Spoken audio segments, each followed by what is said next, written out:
السلام علیکم ورحمۃ اللہ وبرکاتہ۔ تو آج ہم السراج فی المیراث کا 5واں سبق پڑھیں گے۔ تو آج ہماری جو فصل ہے فصل فی الموانع ہے، تو عبارت ہے المانع من الارث اربعۃ، کہ وراثت کے حصول کے لیے 4 چیزیں مانع یعنی رکاوٹ ہیں۔ وہ کون کون سی ہیں؟ الرق وافرن کان او ناقصن، کہ رقیت یعنی غلام ہونا، خواہ یہ کامل غلام ہو یا ناقص ہو۔ آگے فرمائے والقتل الذی یتعلق بہ وجوب القصاص او الکفارۃ، اور دوسرے نمبر پر وہ قتل کہ جس سے قصاص یا کفارہ لازم آتا ہو۔ وہ اختلاف الدینین، اور تیسری صورت ہے اختلاف دینین، کہ 2 مختلف دین ہوں۔ وہ اختلاف الدارین اما حقیقت کالحربی والذمی او حکمن کالمستعمن والذمی، اور چوتھی صورت اختلاف دارین، کہ یعنی 2 مختلف ان کے گھر ہوں الگ الگ، چاہے یہ حقیقی طور پر ہوں جیسے حربی ہو یا ذمی ہو، یا حکمن جیسے مستعمن اور ذمی ہو گئے۔ اویل حربیت من دارین مختلفین، ابھی اسی کی صورت بتا رہے ہیں، یا 2 مختلف ملکوں کے 2 حربی ہوں۔ آگے مصنف فرما رہے والدار انما تختلف باختلاف المنعۃ والملک لانقطاع العصمۃ فیما بینہم۔ دار کسے کہتے ہیں؟ تو فرما رہے ہیں کہ فوج اور حکمران کے الگ الگ ہونے کی بنیاد پر الگ مملکت شمار ہوتی ہے۔ یعنی دار کیسے مختلف ہوگا کہ ان کی جو فوج ہے، ان کا ملک ہے، وہ الگ الگ ہوں، کہ لانقطاع العصمۃ فیما بینہم، کیونکہ ایک ملک کے رہنے والے کی حفاظت دوسرے ملک کے ذمہ نہیں ہوتی، تو لہٰذا ملک جب الگ الگ ہیں تو ان کا جو رہنے والے کا ذمہ اسی ملک پر ہوتا ہے، اس لیے فوج اور شہر کا الگ ہونا۔ اب اس عبارت میں سب سے پہلے موانع، یہ مانعت ان کی جمع ہے، اور مانع کا لغوی معنی ہے حائل ہونا، روکنے والا۔ تو یہ بھی ایسی اشیاء ہیں جو ذکر کی ہیں 4، کہ جن کی وجہ سے وارث وراثت سے محروم ہو جاتا ہے۔ اب اس کی اصطلاحی تعریف کیا ہے؟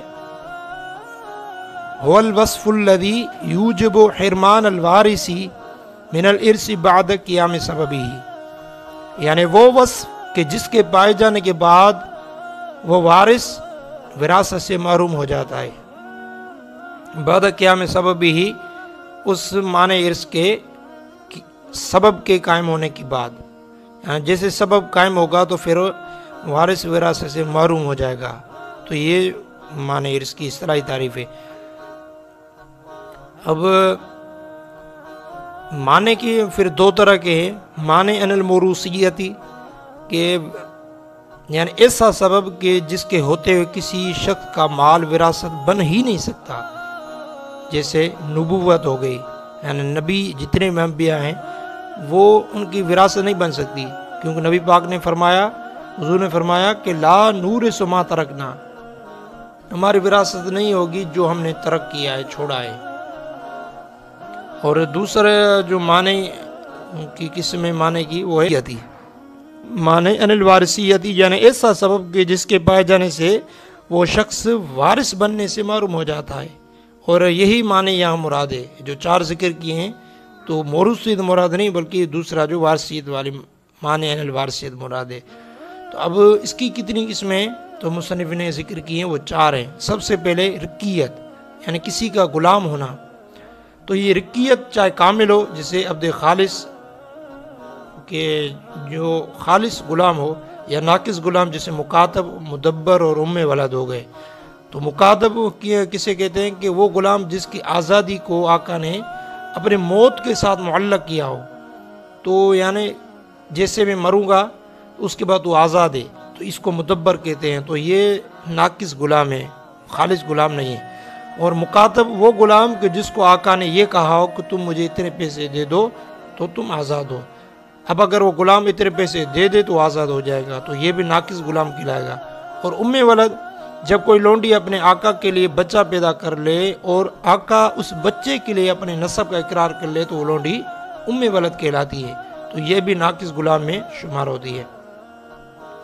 تو یہ پہلا سبب جو وراثت سے محرومیت کا ہے کہ غلام جو ہے وہ وراثت سے محرومی کا سبب، اس کی وجہ یہ ہے کہ چونکہ غلام اپنے مال کا مالک نہیں ہوتا، اس کا سارا مال اس کے آقا کا ہوتا ہے، اسی لیے اس کو وراثت دینا گویا کہ اس کے آقا کو دینا ہے، جو کہ میت کا رشتہ دار نہیں ہے، اور جو رشتہ دار نہ ہو تو اس کو بغیر کسی وراثت دینا، مال وراثت دینا بالاجماع باطل ہے۔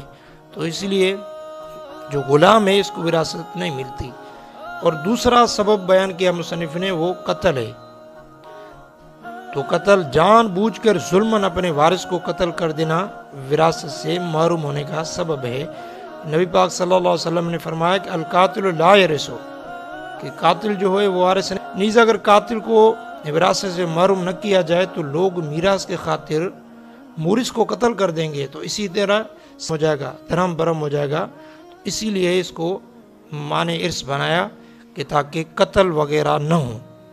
اب قتل کی بھی اقسام ہم نے پڑھی ہیں فقہ میں بہت سی احادیث کے ضمن میں، تو اس کی 5 قسمیں قتل عمد ہے۔ پہلے نمبر پہ قتل عمد، دوسرے قتل شبہ عمد، اور تیسرا قتل خطا ہے، چوتھا قائم مقام خطا ہے، اور 5واں قتل بالسبب ہے۔ ان تمام میں سے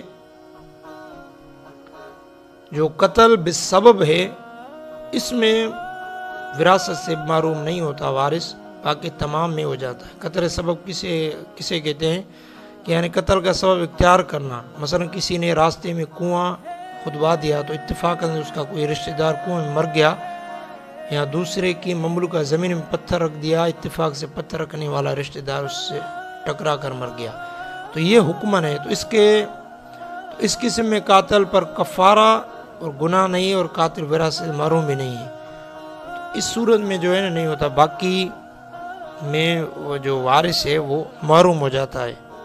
ضمن بات یہ کہ نابالغ یا مجنون نے اپنے مورث کو قتل کیا، یا مورث پر سزا میں کسی درجے سے شرعاً قتل واجب ہو، یا بادشاہ یا قاضی کے حکم سے وارث نے اسے قتل کیا، یا کسی نے رشتہ دار عورت کو زنا کے خطا پر مار ڈالا، تو ان صورتوں میں وارث محروم نہیں ہوگا، کیونکہ یہ شرعی اسباب ہیں۔